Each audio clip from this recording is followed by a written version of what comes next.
자, 여러분 안녕하십니까? 학계계 법학원에서 민법 계약법을 담당하고 있는 김묘엽입니다. 작년이었죠. 작년에 여러분들하고 이제 2차 과목을 마지막으로 강의를 하고 제가 이제 건강상의 문제가 좀 생겨서 1년 동안 잠깐 쉬고 여러분들을 다시 뵙게 되었습니다. 자, 올해 시험 문제가 여러분들 절대 만만치 않았을 것이고요. 그 다음에 올해 민법에서 의외로 여러분들이 논점을 일탈해서 꽈락이 있을 수도 있겠다라고 생각되는 부분들이 좀 있어가지고요.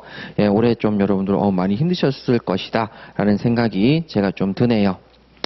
자, 그래서 여러분들 우리 시험 본 내용 어떻게 기출지문에 정답을 써야 되는지 한번 확인해 보도록 하겠습니다. 자, 문제 1번 한번 볼게요. 2018년 10월 10일입니다. 자, 그러면 일단 2018년 10월 10일이죠. 그 다음에 그 소유의 X토지 위에, 자, 갑의 소유의 X토지 위에, 자, 갑의 소유의 토지가 있었어요. 그 토지 위에 특수한 기능과 외관을 가진 Y 단독주택을 신축하기로 합니다. 자, 단독주택을 신축하죠. 그런데 갑이 직접 지을 수는 없었습니다. 아이고, 신축. 자, 갑이 직접 지을 수는 없었습니다. 그래서 여러분 누구랑 을과 약정을 합니다. 건축업자죠. 자, 그러면 이를 맡긴 갑은 자, 도급인이 됩니다. 도급인. 자, 이를 도급인이 되고, 근데 여러분 이 도급인이라는 단어를 쓰기에 굉장히 주저해야 됩니다. 사실은. 아니 왜요? 자, 일단 도급인이라고 제가 쓰기는 쓰겠습니다만은 여러분들께서도 도급인이라고 썼을 거예요. 자, 을이 일을 맡은 사람은 수급인이 될 겁니다. 왜 제가 이 문장을 함부로 써서는 안 되는지는 좀 이따 말씀드릴게요. 자, 그래서 약정을 하면서 공사대금은 총 10억 원이고 공사기간은 계약 체결일부터 6개월입니다. 계약 체결일부터 6개월이니까 2019년도 6개월, 여러분 4월 10일 날 완공을 시켜야 되는 거죠. 자, 같은 날 계약금으로 10% 지급하고 나머지 공사대금은 완공 이후에 검수를 거친 후에 지급하기로 했고요. 그런데 Y 단독주택에 관해서 허가와 보존 등기를, 자, 허가와 보존 등기를 누구 이름으로 하기로 약정했냐면 갑의 이름으로 하기로 약정을 합니다. 자, 되셨죠? 자, 그러면 갑의 명의로 하기로 을과 약정을 했다. 자, 다음 물음에 답하시오. 20점짜리 가보도록 하겠습니다. 자, 1번. 물음 1이죠. Y 단독주택을 신축하기 위해서 갑과 을 사이에 체결된 계약의 법적 성질을 설명하시오. 그래서 이 계약의 성질입니다. 그 다음에 그 밑에 Y 단독주택이 완성됐을 때 소유권자가 누구냐라는 거죠. 자, 요것이 전부 다 20점짜리니까 여기에는 10점 정도의 배점과 여기에 10점 정도의 배점이 있겠죠. 자, 그래서 먼저 보셔야 될 것은 이 문제는 기출지문으로 봐도 무방합니다. 기출지문으로 제작물 공급계약이 있습니다. 물건을 만들어서 공급을 하는 거죠. 지금 물건을 만들어서 제작을 해서 공급해달라고 한 거 아닙니까? 제작물 공급계약입니다. 그래서 1번에 제작물 공급계약을 하셔서 여러분 거기 가번의 법적 성격이 나와 있는데, 자, 첫 번째 줄 제작물 공급계약은 무슨 성질과 도급의 성질과 무슨 성질과 매매의 성질을 같이 가지고 있습니다. 도급과 매매의 성질을 같이 가지고 있죠. 그러면 도급이면 도급계약을 쓸 것이고 매매면 매매계약을 써야 됩니다. 그러니까 이 단어를 쓸 때 굉장히 주의하셔야 되는 거죠. 지금 당장 쓸 수는 없는 겁니다. 그래서 여기 부분에서는 뭐냐? 이거는 제작물 공급계약이라는 걸 쓰시고, 법적 소질 딴 거 아니에요. 뭐 낙성, 쌍무 이런 거 쓰는 거 아닙니다. 제작물 공급계약이라는 걸 쓰시고, 제작물 공급계약은 도급의 성질과 매매의 성질이 있는데, 자, 그 다음에 판례를 가셔가지고 그 밑에 판례 태도를 꼭 쓰셔야 돼요. 뭐냐? 대체물일 경우에는 매매다. 다른 걸로 대체가 가능한 물건이면 매매다. 그런데 그 밑에 부대체물일 경우에는 도급이다.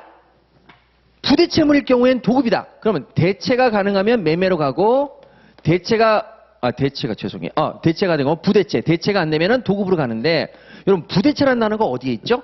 맨 첫 번째 지문입니다. 특수한 기능과 외관을 가졌다는 거죠. 그래서 여기 특수한 기능과 외관을 가졌기 때문에 대체가 불가능하다. 그래서 이것은 뭘로 해결하겠다? 도급계약으로 해결하겠다. 이렇게 가셔야 됩니다. 이게 10점짜리입니다. 자, 그래서 사안의 검토는 특수한 기능과 외관의 기능을 가진 주택을 신축해서 공급하기로 한 것이기 때문에 부대채물이다. 이렇게 가시는 거죠. 자, 그러면 여기서 10점이 나오는 거고, 그럼 그 밑에 이제 우린 부대채물이니까 도급으로 간다. 그러면 소유권이 누구냐? 도급계약의 소유권을 써야 되는 거죠. 자, 그런데 여기는 기출지문이 옛날에 있었는데 이거가 아닙니다. 옛날에 기출지문은 뭐였냐면 비용과 노력을 들인 사람이 소유권을 취득한다. 자, 비용과 노력을 들인 사람이 소유권을 취득한다. 요게 시험 문제 나왔죠. 그러면 여러분 여기서 비용과 노력을 들인 사람인데 갑이 을한테 돈을 다 줬어요? 계약금 10%만 줬죠. 완공되고 나면 나머지를 주기로 했죠. 그러니까 을이 비용과 죄송해요. 자, 을이 비용과 노력을 들인 거죠. 그럼 소유권을 누가 취득하느냐? 을이 소유권을 취득한다. 이렇게 갔어야 되는 게 옛날형 기출지문입니다. 이게 옛날 기출지문이거든요. 근데 판례가 있죠. 자, 그럼 제가 여러분들에게 항상 말씀드렸던 게 있어요. 물론 작년에 올해 말씀 못 드렸네요. 자, 채권계약은 임의규정이기 때문에 당사자의 약정으로 바꿀 수가 있다 없다? 있다. 당사자의 약정으로 바꿀 수가 있다고요. 그런데 여러분 지금 방금 어떻게 하기로 했어요? 소유권이 누구냐? 갑의 이름으로 허가를 받고 갑의 이름으로 등기를 해주기로 했죠. 그러면 당사자가 약정으로 너 소유권 갑한테 가져 할 수 있느냐? 가능하다는 거죠. 채권이 무슨 규정이니까? 임의규정. 그래서 여기 부분이 기존의 기출지문이었다면 지금은 이렇게 써서는 안 되는 거죠. 비용과 노력으로 소유권을 취득하는 게 맞다. 이건 쓰시고 을이 비용과 노력을 들였다. 맞다. 그런데 소유권 취득이 바뀌어야 되는 거죠. 약정으로 갑이 소유권을 취득한다. 이렇게 가야 되는 거죠. 이게 판례가 있단 말이죠. 자, 그러면 2번에 한번 가시죠. 수급인 소유. 자, 그래서 수급인이 자기의 재료와 노력으로 건물을 건축했다. 자기의 재료와 노력으로 건물을 건축했다. 그 밑에 소유권은 누구한테 있다? 소유권은 을이 소유권, 수급인이 소유권을 취득한다. 자, 그런데 도급계약에서 수급인이 자기의 노력과 재료를 들여서 건물을 완성했다. 자, 분명히 자기의 재료와 노력을 들여서 건물을 완성했다 하더라도 자, 도급인과 소급인 사이에 도급인 명의로 건축 허가를 받아서 등기를 하기로 하는 그 합의가 이루어진 것으로 보여진 경우에는 임의 규정이니까 약정이 효력이 우선한다. 그랬을 때는 그 건물의 소유권은 도급인이 귀속한다. 그래서 도급인에게 귀속한다. 이렇게 결론을 내셔야 된다는 얘기입니다. 자, 다음에 이제 물음 2를 가도록 할게요. 자, 물음 2.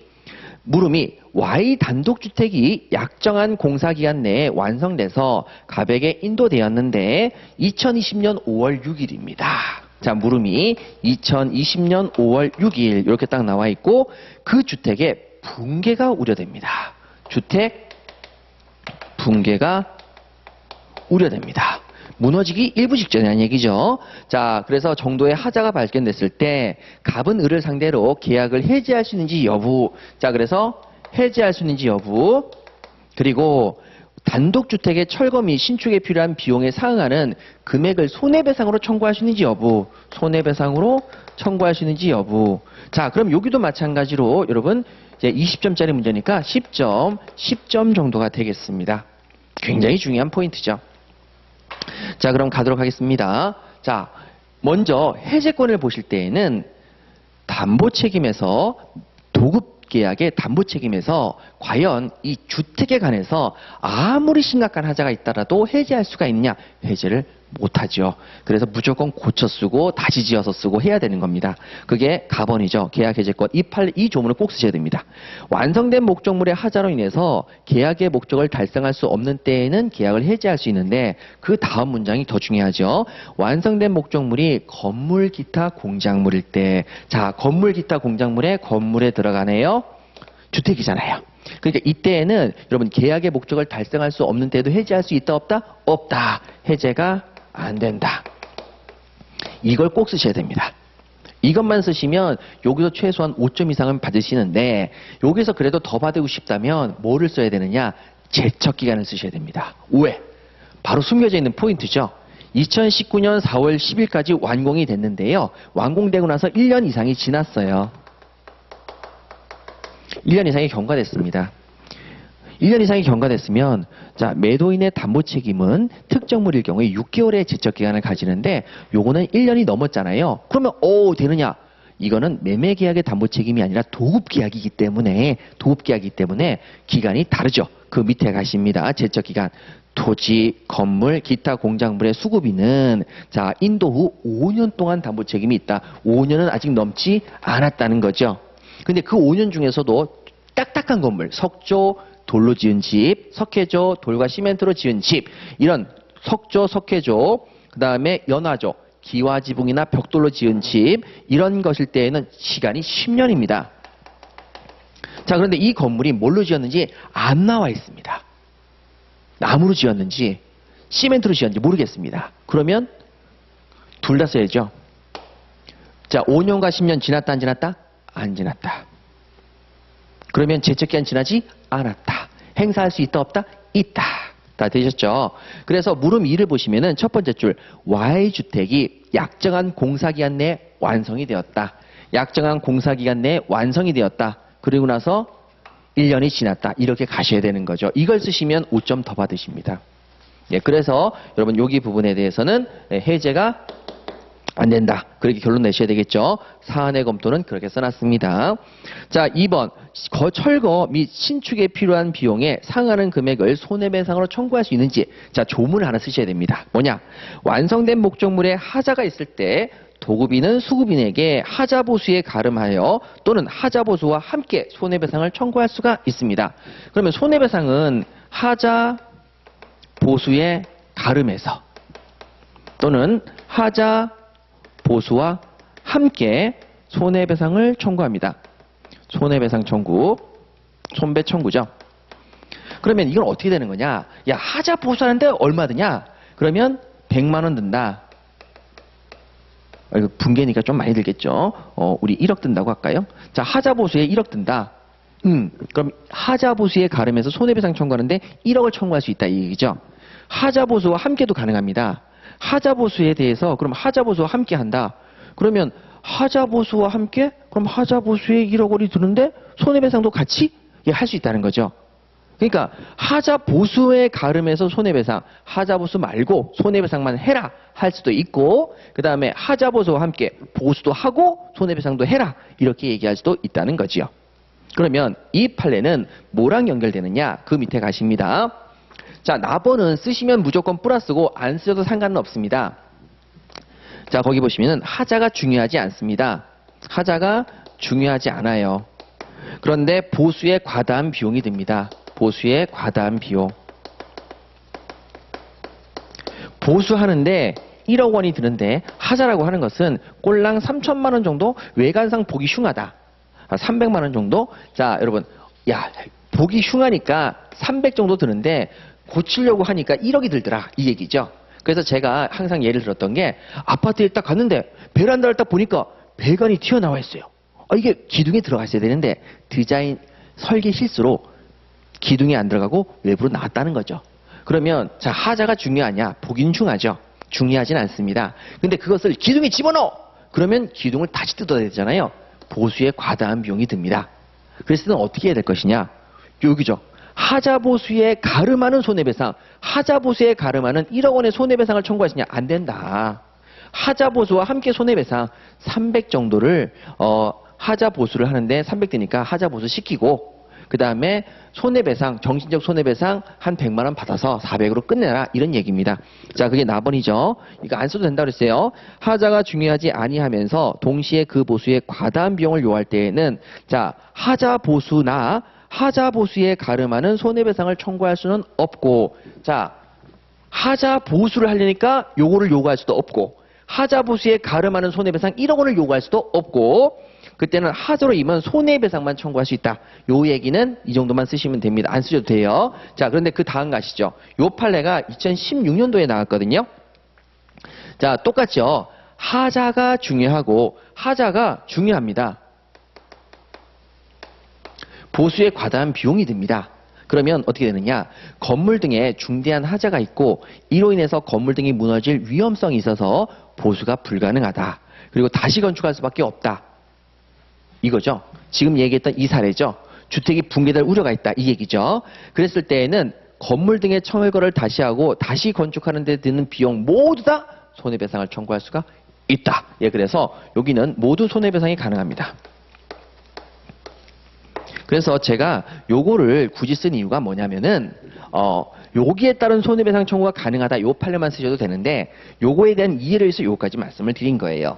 하자가 중요하지 않을 때에는 그 손해배상을 청구할 수가 없다. 이 보수의 과다한 비용에 따른 손해배상을 청구할 수가 없는데 하자가 무지무지 중요하다면 그때는 보수의 과다한 비용이 들더라도 모두 손해배상 청구할 수가 있다. 이렇게 비교해 보시는 게 이해도가 높아지니까 써놨지 나는 답안지에 안 쓰신다고 해도 전혀 문제가 없습니다. 자, 이렇게 정리하시면 돼요. 자, 그 다음에 문제 2입니다. 문제 2를 가시게 되면 자, 문제 2는 임차권 등기 명령 제도죠. 자, 임차권 등기 명령 제도는 제가 여러분들에게 작년 같은 경우는 시험에 나올 가능성이 없어서 설명을 안 드렸는데 자, 올해 시험에 나왔죠. 그러니까 제가 이제 작년에 강의를 못 해가지고 좀 띄엄띄엄 되는 거죠. 자, 문제 2번 가십니다. X주택의 임대인 갑이 임대차 종료 후 정당한 사유 없이 보증금을 반환하지 않는다. 자, 그래서 갑이 있는데 이 사람이 임대인인데요.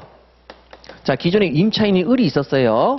자, 그럼 얘가 나갈 때 얘한테 보증금을 줘야 되는데 보증금을 주지 못해요. 그러면 임차인 을이 임차권 등기 명령을 신청합니다. 을이 임차권 등기 명령을 신청합니다. 자, 그래서 이 임차권 등기 명령을 신청해서 임차권 등기가 이루어진 경우 그 효과에 관해서 설명하시오라는 거죠. 여러분, 요거는 뭐가 문제가 됐냐면 제가 약간 시대적인 배경을 말씀드리면 IMF 때 나온 제도가 임차권 등기 명령 제도입니다. IMF 때 어떤 일이 있었냐면 자, 임차인이 대항력이 있었어요. 대항력이 뭐냐면 첫 번째가 자, 첫 번째는 목적물의 인도를 받을 것. 그 다음에 전입신고. 이렇게 두 가지를 하면 대항력이 생겨요.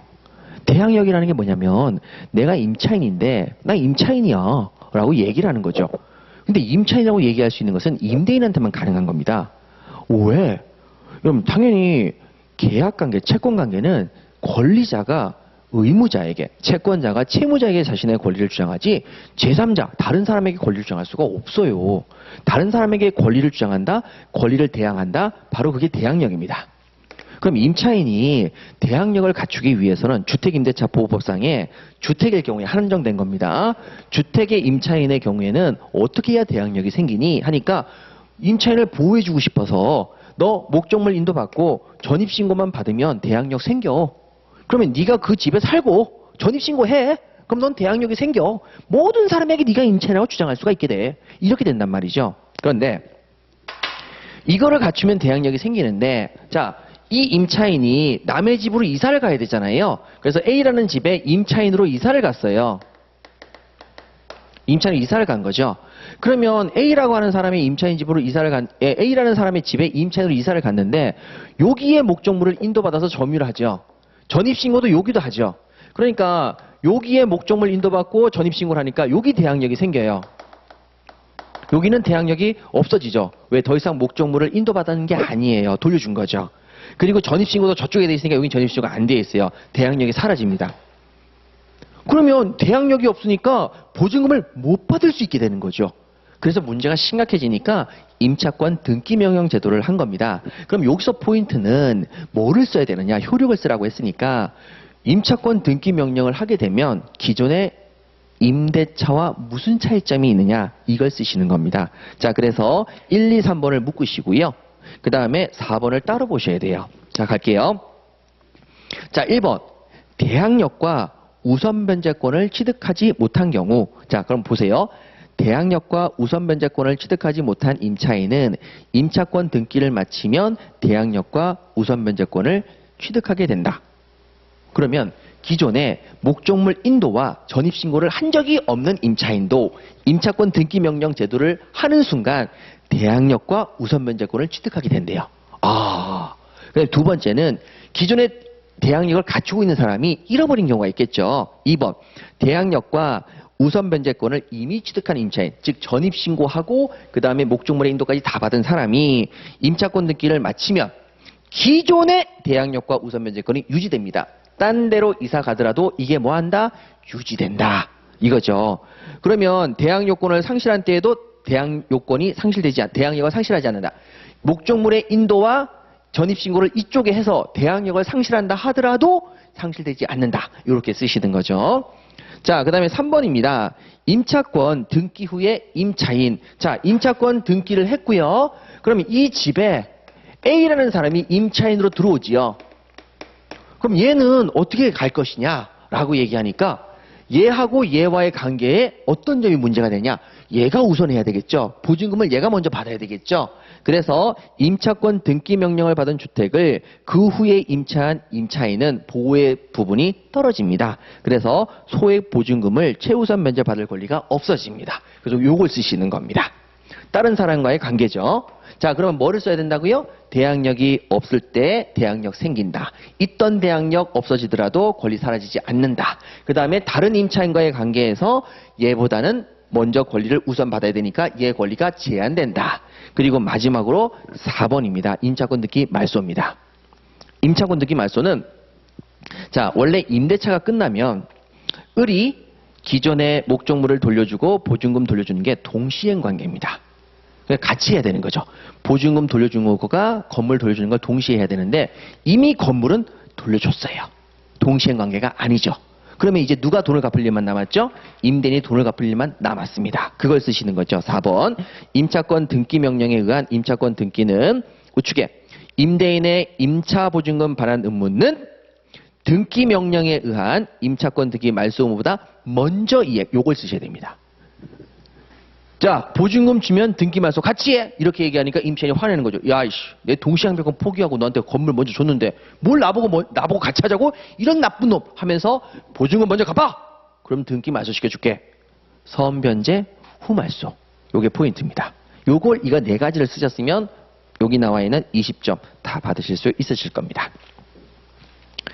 자, 됐고요. 자, 뒤를 또 넘겨볼게요. 너무 꼼꼼히 하나? 자, 문제 3번 가도록 하죠. 자, 문제 3번은 제가 안 볼 겁니다. 왜? 이건 기출지문입니다. 기출지문이었기 때문에 똑같이 나와서 뭐 특별하게 보실 만한 내용은 없습니다. 그래서 이건 기출지문이니까 패스해도 될 것 같고요. 자, 문제 4번. 이것도 기출지문입니다. 부속물 매수 청구권이죠. 의, 요건, 효과에 대해서 쓰시오. 이것도 기출지문인데 요건 사례로 나왔기 때문에 단문으로 출제가 가능하죠. 그래서 여러분 지금 한번 말씀을 드리자면 문제 3번도 좀 봐야 되겠죠? 너무 섭섭한가요? 자, 문제 3번하고 문제 4번이 있는데 오랜만에 행제사 강의를 해서 떨리나 봅니다. 자, 문제 3번인데 요거는 기출지문의 반복이다. 보시면 되겠고요. 이건 기출문제의 반복이다. 그 다음에 문제 4번의 경우에는 기출지문이라고 보기는 좀 어렵습니다. 왜냐하면 제가 여러분들에게 항상 단문과 사례 나눠드렸고 사례형으로 시험에 나왔던 것은 단문으로 출제가 안 됐을 때 출제 가능하다 말씀드려서 지상물 매수 청구권이 한 번은 시험에 나온 적이 있었죠. 이렇게 시험에 나왔다가 단문으로 나온 게 지상물 매수 청구권이 하나 있었습니다. 그리고 부속물 매수 청구권도 제가 작년 강의에 보니까 부속물 매수 청구권도 사례형으로 나왔기 때문에 이거 단문 출제가 가능하다 그래서 예상 문제로 작년에 제가 찍어드렸던 게 있더라고요. 물론 제가 1년 강의하기 전에 전년도에 찍어드렸습니다. 그래서 부속물 매수 청구권도 단문으로 출제가 가능한 유형이었죠. 그래서 여기는 뭐 특별하게 설명드릴 건 없고요. 단문으로 출제가 됐으니까 이렇게 보시면 되겠습니다. 자, 그럼 문제 3번은 기출지문을 똑같이 낸 거죠. 똑같이 냈기 때문에 뭐 특별하게 말씀드릴 건 없는데 그래도 잠깐 설명드리자면 갑은 그 소유의 X 토지를 을에게 매도하면서 자, 갑은 을에게 X 토지를 매도하면서 매도인 X토지죠? 자, 매수인 여기 갑니다. 중도금과 잔금을 모두 지급이 되면 그와 동시에 소유권 이전 등기에 필요한 서류 일체를 을에게 교부하기로 합니다. 자, 그러면 여러분 얘가 중도금을 먼저 줘야 되겠죠? 그 다음에 잔금을 줘야 되겠죠? 그러면 중도금을 주는 건 얘가 먼저 선이행해야 되는 거고요. 그 다음에 잔금을 주는 것은 동시행 관계죠. 왜? 중도금과 잔금을 모두 줬을 때 그때 여러분 소유권 이전 등기에 필요한 서류 일체를 을에게 교부하기로 했으니까 나는 서류를 주겠다. 서류 준비. 서류를 교부하겠다. 내가 돈을 다 주면 네가 돈을 다 주면 나는 서류를 교부하겠다라고 했어요. 자, 을이 중도금 지급기일에 중도금을 지급하지 않은 상태로 잔금이 도래합니다. 자, 중도금을 지급하기로 한 날짜보다 이행을 해야 되는데 이행 안 합니다. 그럼 여기서 이행 지체에 빠지죠. 자, 그 다음에 여러분 잔금기일이 도래하였다. 자, 요때 잔금기일까지 계속해서 돈을 안 갖고 있었던 것이죠. 이 경우 갑이 소유권 이전 등기에 필요한 서류의 제공 없이 을에게 중도금 지급을 청구합니다. 자, 갑이 얘기하는 거죠. 왜 이런 얘기를 하냐? 너 이 자식아 중도금은 선이행 의무가 있는 거 아니야? 그거부터 먼저 이행을 해. 이렇게 얘기하죠. 자, 그럼 여기서 써야 될 것은 뭐냐? 중도금이 선이행은 맞다.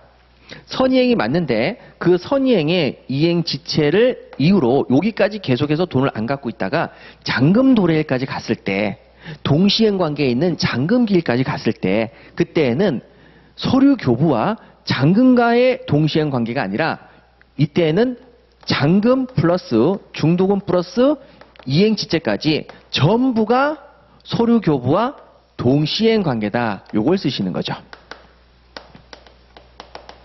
동시행 관계다. 이렇게 쓰시는 겁니다. 그럼 이게 왜 동시행 관계냐? 여러분 이렇게 되는 거죠. 원래 제가 매매 계약을 체결할 때 돈을 줄 때 어떻게 줘야 된다 그랬죠? 나눠서 준다? 아니죠. 전액을 다 한꺼번에 지불해야 되는 게 원칙이다. 편의점에서 물건을 사는데 나눠서 낸다는 게 말이 됩니까? 한꺼번에 내야 되죠. 근데 편의를 봐주는 거죠. 야, 네가 지금 이 많은 돈을 한꺼번에 준비하기 어려우니까 내가 기간을 나눠줄게. 이렇게 나눠주는 겁니다. 그래서 그럼 고마워 해서 계약금 먼저 줄게. 그 중도금은 나중에 주고 그 다음에 잔금은 나중에 줄게. 자, 그래서 원래 서로 간에 일시에 돈을 다 주고 서류 교부해야 됩니다. 그래서 일시에 뭐 30억이면 30억을 다 주고 서류를 교부해야 되는 게 맞죠. 그런데 자, 이것을 나눠주기로 했어요. 계약금 3억 원에 자, 중도금 20억, 잔금 7억 이렇게 나누기로 했습니다. 그러면 자, 계약금 걸었죠? 자, 그럼 이거는요? 먼저 줄 수밖에 없죠. 매수인이 먼저 줄 수밖에 없습니다. 왜? 전액을 한꺼번에 다 줘야 되는데 나눠주기로 했으니까 먼저 줄 수밖에 없죠? 그리고 전액을 다 줬을 때 요때 동시행 관계죠. 그러니까 요거가 누적이 되면 이 전체 누적된 거랑 이 서류 교부랑 동시행 관계가 될 수밖에 없는 것이지요. 자, 그래서 여러분 을에게 중도금 지급을 청구했는데 을은 이렇게 얘기하죠. 동시행 관계다. 그래, 맞아요. 그래서 을은 동시행 항변권을 행사할 수 있는지에 관해서 설명하시오. 그래서 여기는 뭘 쓰셔야 되냐면 1번에 동시행 항변권의 요건을 쓰셔야 되겠죠. 서로 대가 관계에 있는 채무가 존재하고 2번이 포인트죠.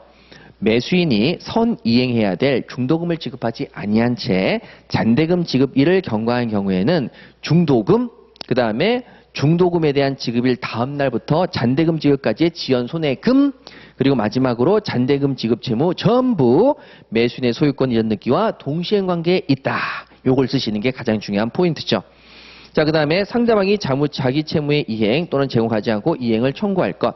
그래서 여러분 거기 가시니까 갑이 소유권 등기에 필요한 서류의 제공 없이 중도금 지급을 청구했으니 당연히 을은 동시행 항변권을 주장할 수 있게 되는 것이죠. 그래서 여기 부분은 여러분 동시행 항변권의 효과 이행 거절 가능하다. 이제 이행 지체 불성립이다. 소멸시효 진행한다. 상계금지 그냥 일반적으로 쭉 쓰시면 되죠. 자, 그 다음에 사내 검토 동시행 항변권을 행사할 수 있다. 이렇게 쓰시면 간단하게 해결이 되시겠습니다. 자, 이렇게 해서 여러분들 제가 봤을 때에는 4번 문제나 3번 문제는 뭐 기존의 기출 지문이고, 그래서 여러분 요번에 힘을 주셔야 될 부분은 문제 2번과 문제 1번입니다. 자, 그래서 사실은 올해 제가 봤을 때에는 점수 차이가 개인적으로 상당히 많이 날 것 같습니다. 많은 분들이 민법이 의외로 쉬웠다라고 얘기하십니다. 작년에도 그렇게 얘기를 하셨어요. 그래서 제가 호언장담했죠. 아닐걸요. 민법에서 꽈락이 제일 많을 겁니다. 왜? 착각하는 거죠. 왜? 나도 잘 쓰면 남도 잘 썼고 남도 잘 쓰면 나도 잘 썼으니까 서로 다 잘 썼다. 내가 봤을 때는 내가 사무관리나 행정 절차법보다 더 잘 썼다. 이렇게 생각한단 말이죠. 그런데 채점자 입장에서는 다 잘 썼다. 그러면 변별력이 있어야 되지 않습니까? 문제 1번과 문제 2번입니다. 여기서 얼마나 잘 썼느냐에 따라서 갈립니다. 60점에서 갈립니다. 그래서 의외로 꽈락 많을 겁니다. 올해. 자, 그래서 여러분들 민법의 경우에는 문제 1번에 40점 그리고 문제 2번에 20점이 우리의 합격의 당락을 구별할 것이다. 작년처럼 5문제가 전부 다 생소하게 나왔다면 그때는 두루두루 잘 쓰는 사람이었고 올해는 문제 1, 2번에서 합격에 갈릴 것이다라는 그런 생각이 굉장히 강하게 드네요. 그래서 여러분들께서 일단 답안지를 잘 쓰셨는데 거기 부분에서 약간 미흡한 점이 있어도 논점만 일탈되지 않으면 굉장히 좋은 점수를 받으실 수 있을 거라고 저는 생각합니다. 그만큼 1, 2번이 문제 1번과 2번의 총 60점이 상당한 비중으로 여러분들을 괴롭혔을 것이다. 채점자 입장에서도 상당 부분은 그쪽에 채점을 할 것이다. 이렇게 생각이 듭니다. 어쨌든 이미 던져진 주사이기 때문에 여러분들께서 그동안 열심히 노력한 그 노력이 대가를 받으시길 정말 바라고요. 오늘 기출 지문에 대한 해설은 여기서 마치도록 하겠습니다. 여러분 굉장히 수고 많으셨고요. 나중에 여러분들하고 동영상으로 이제 올해 내년도죠. 내년도 시험을 대비하는 걸로 만나 뵙도록 하겠습니다. 여러분 굉장히 수고 많으셨습니다. 절대 제가 한 것처럼 답안지를 안 썼다 하더라도 남들도 이렇게 못 썼어요. 그러니까 떨지 마시고 기다려 보시길 바랍니다. 여러분 수고 많으셨습니다. 그러면 저는 여기서 인사 마치겠습니다. 감사합니다.